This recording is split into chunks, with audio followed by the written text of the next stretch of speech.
bring 28 Days Later to life. Back over 20 years ago, now he's back in the franchise. The Academy Award winner himself, director and executive producer, Mr. Danny Boyle.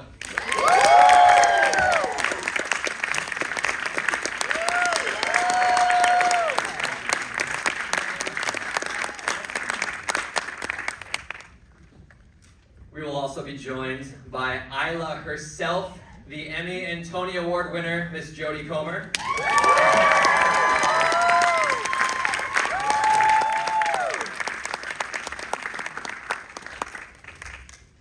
And finally, our leading man himself, the Golden Globe winner, Mr. Aaron Taylor Johnson.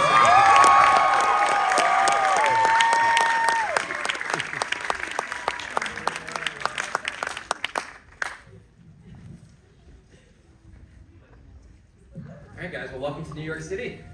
Wow, amazing. Thanks for having us. We are kicking off a return to the 28th insert time frame later series. It's a return that people have waited 18 years since 28 weeks, 23 years since the original 28 days. Mr. Boyle, to you first. Why was now the right time to get to 28 years later? Have they redone this theatre? Beautiful, isn't it? Because I used to come here. I have been here many times. This is amazing. I've not been here since it's been done up. It's fantastic. Anyway, it was. Well, we kind of did it when we did the original film. It was when you make films, it doesn't matter whether they're successful or not. They all fade gradually, as they should. They take their place in people's memories or not. People forget them or just remember them with affection or whatever. But some of them occasionally stick, and they're kind of like the first one. It just seemed to resonate with people still, and people used to put on screenings, and they'd ask me to go to Q&As of it, and I'd turn up at the Q&A, and people would be kind of like, be really intense. Have the rage virus. Well, watching the film, so Alex and I began talking about, should we do something additional to it? Should we add something to it? And we did do an original idea, which was sort of what you'd expect, really. It was like a weaponize the virus type sequel, which is sort of what you sort of think, like an agency or a government or a military or something gets the virus and weaponizes it, and that kind of story. And neither of us really kind of went for it, really. And then he started talking about this much bigger idea about a bigger story that was spread over 3 films ultimately, but that each film would stand independently. But there'd be a bigger tale to tell, and it would be based in a family, and that these 2 would be the origin of the family. So it's independent. So it inherits stuff from the first film. It's still the same apocalypse 28 years ago as it was for Cillian Murphy in the first film and Naomi Harris, but this is 28 years later, and we don't know what's happened to them. I'm not allowed to tell you, but these 2 are more than worthy standards. Yeah. Before we get into Jamie and Isla, I wanted to ask you both, Jodie and Aaron, your relationship with the 28 Later franchise. What was your introduction to these movies? I mean, I feel like I was quite relatively young when it originally came out, so I don't remember exactly where I was when I saw it, but I always remember how it made me feel. For something to be so original and so heightened and have this element of terror and fear, but ultimately be about human connection and really character focused and incredibly intimate at times, like that really struck me. To see our kind of society and London like visually in that way, I've never seen that before, and yeah, I mean, to work with Danny and Alex was the most incredible opportunity. So yeah, I always remember how it made me feel. I felt like I'd never seen anything like it before.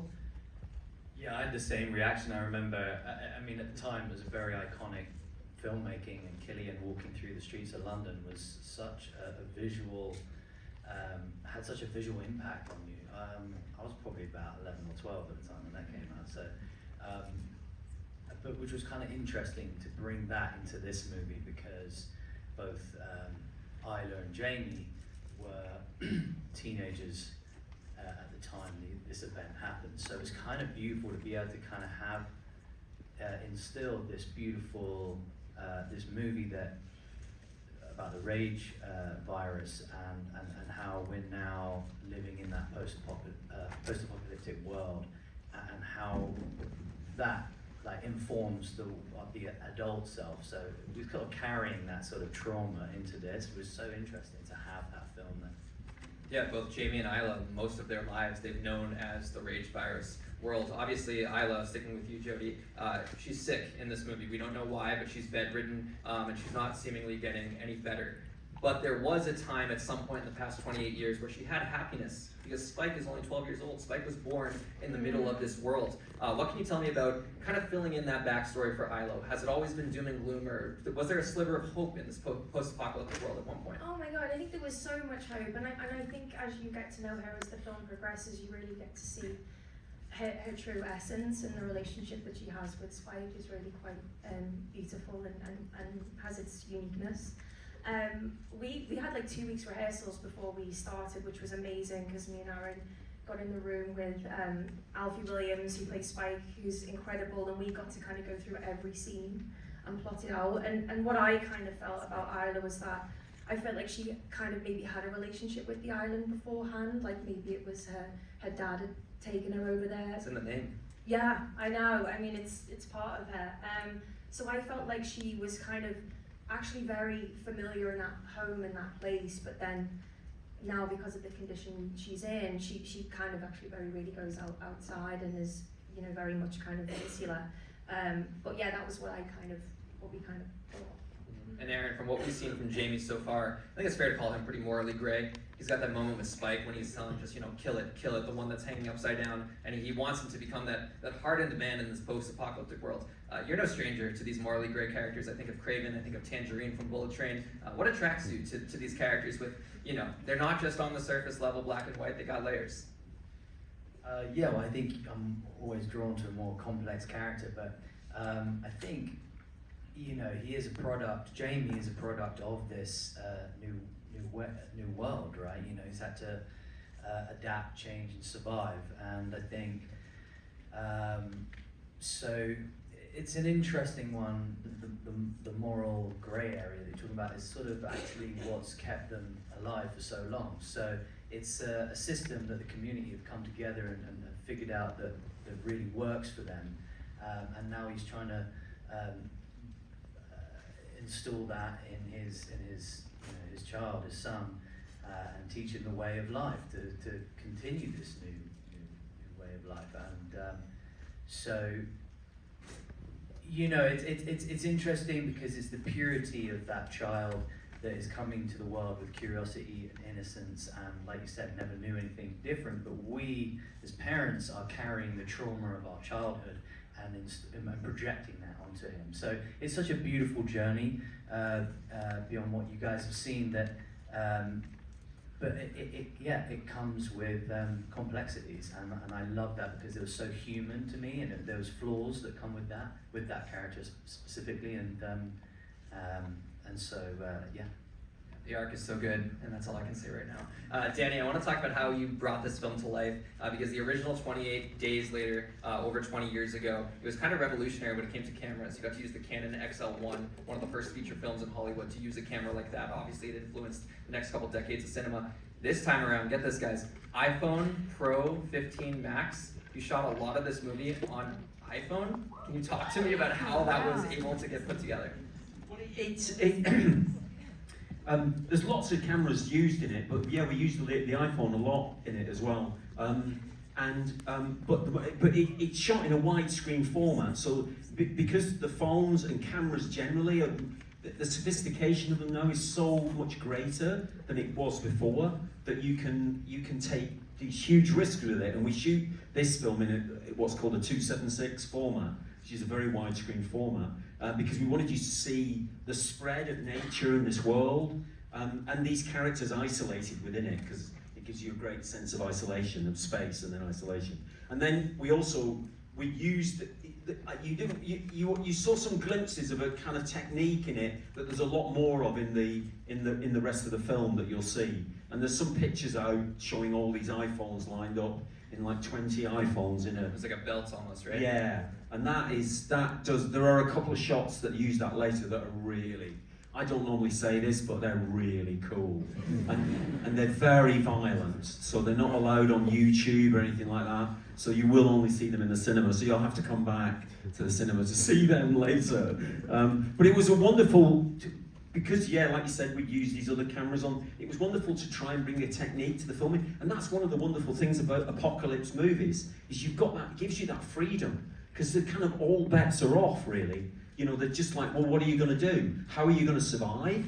How is the virus going to survive? Is that going to change? Because it won't just die, like the authorities think, oh, we'll just let it go. It mutates and changes for it to survive. How do these people survive? How does their son survive when he's, well, I shouldn't give anything away, but what happens to him when he gets out there? You know, those are the questions that it's asked. So it's wonderful to be able to reflect that in as fresh a way as possible. Yeah. You mentioned how, you know, the real world would react to something like this. People think we'll just go away. We had a global pandemic. You know, we went through a time of isolation where, you know, we didn't know when it was going to end. How did you pull any experiences from what you guys went through in COVID, you know, over 2020, 2021, to kind of insert into this performance? What that isolation feels like. Aaron, we can start with you. Yeah, absolutely. I mean, it informs so much, I think. I'm a father, I have children of my own, and my youngest is 13, same age as Alfie was when we were making this movie. I know what it was like to, you know, protect your family and but also not understand what was happening around us, and it was, yeah, you had to adapt and change, and it was very heightened sort of time. So there was so much that, and I thought that was really interesting whilst reading this, that an audience are going to understand just that sort of journey through into, you know, I mean, I always sort of think what's pre-pandemic and what's post-pandemic, you know, I sort of remember things before and after, and I'm sure, and there's a lot of children that were born, you know, post-pandemic, and that's sort of like, that's Alfie's sort of character, you know, but yeah, drew upon a lot of those sort of scenarios, and felt like, you know, the characters that we were building in this community felt like communities that were sort of breaking out and things like that. So there was a lot that kind of you drew upon, and I think you do that naturally, you know, when trying to find a character. So I guess almost as well how much you in that time valued and appreciated nature. You know, that's something that I realised when I watched the movie was like, you have so many amazing shots in this film that like the nature carries on. You know, she strives without us, and there's clips where you see it's like an Eden, you know, and she's thriving, and you know, it's that was quite beautiful and quite a revelation to see actually, how you depicted that, because it's so true. Like, she doesn't really need us for much, but we rely on her for so much, so that was something that really struck me as well. Yeah, Mr. Boyle, the way you use the sky in this movie, I can't say much. It's one of my favorite scenes, but all I'll say is the sky, causeway. Beautiful, remarkable. We got to wrap with this final question, and again, there's so much I want to talk about with this movie. We'll have to have an extended conversation at a later time once we can talk about it in full. We've seen 28 minutes. We got about an hour and a half to go. For audiences, when they check this out in full on June 20th, what can you tease, if anything at all? Oh my God. Yeah. It doesn't go where you think it's going to go. That's really important, and that was really important for us as filmmakers. I think for all of us, it's what attracted this caliber of actor to it, and what, like Alex and I were determined to do, was to try and surprise people. And that's why, it's like Sony won't show the whole film yet, because they want it to be revealed as late as possible for the pleasure of the storytelling. And it is really interesting, the storytelling element of it. It isn't what you think. You know, the military do turn up, but again, it's not at all what you think what happens with the military. They don't weaponize the virus. You know, that doesn't happen. So I'd love you to come and see the whole thing. It's we made it for you, especially for the fans, because it's the fans that sustain it. You know, people who write to you, and you see them outside screenings of other things, and they ask you, is there any other news on the sequel to 28 Days Later and stuff like that, and it really matters in the end. So thank you for being here, and I hope you can come Guys, again. it's so good. It's so good.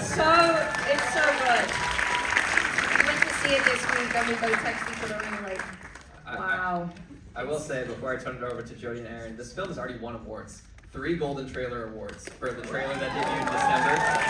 It was the #1 trending video on YouTube, 10 million views in the first 48 hours, and already won 3 Golden Trailer Awards. And that's before it's even been released. So, Jodie and Aaron, what can you guys tease, if anything at all? Yeah, I don't want to get in trouble. Maybe pack a tissue, I don't know.